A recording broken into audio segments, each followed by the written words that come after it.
Okay, welcome to Post-it Note Quotes with Kristin. That's what today's episode is going to be about. And I'm very curious how and where your brain collects little Post-it notes of ideas or inspiration. Let's figure it out together.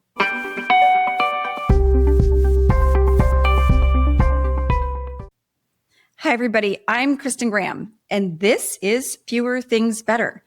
Each week, I dig through neuroscience and psychology and habits to bring forward practical ideas.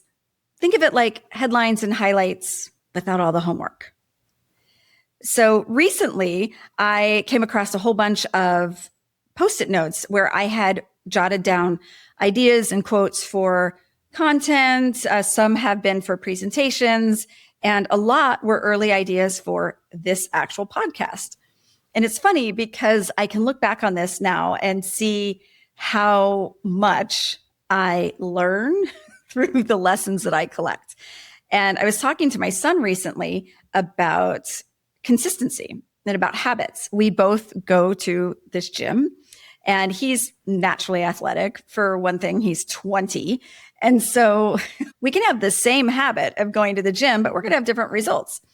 But it got me to being kind of that parental quote machine that I'm sure he only half listens to. But we started talking about what makes things stick. And so I was saying how commitment is a fancy word for habit. So yes, the gym membership is the commitment, but really consistency is a promise that you keep to yourself. So just because you commit to the gym or to the job or to the person or to the city, that doesn't actually mean you're going to get the result that you want, because you have to keep the promises to yourself. You have to show up. And if it's not working for you, sometimes you have to stop showing up. And that's hard. And one of the other things that has come forward through this conversation and others is you cannot do naturally what you have not done repeatedly. I don't know of a scenario where somebody just put on running shoes for the first time and did a marathon that day. Maybe. It's probably possible. Not going to be possible for me. And years ago, I went from doing a 5K to a half marathon within a year. And it never came naturally, to be clear, but it was because I did things repeatedly. We all have to log the proverbial miles. And in doing that, that consistency, that promise that we make to ourselves, that really turns into how every action we take or don't take is a vote for the person that you want to become or the person that you believe that you are capable of being. So it's important to remember that, because nobody else might be paying attention, but you always are.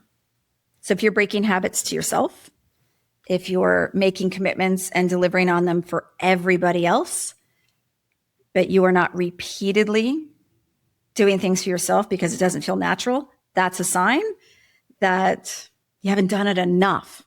Not that you're doing it wrong. You haven't done it enough.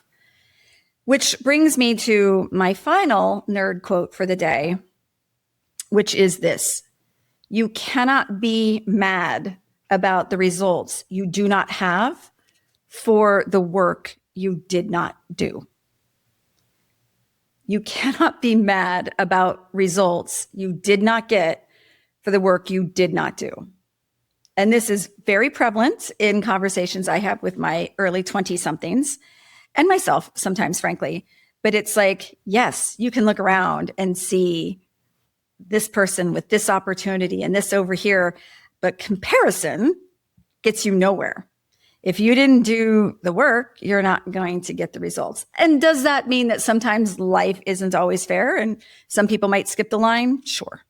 But really, when we're really getting down and negative about things, it probably comes back to the fact that we wanted the results without the work. And hey, sometimes life isn't fair, but more often than not, if you put in the steps, if you put in the reps, if you put in the repetition, you can probably go farther than you think, and certainly farther than where you are now.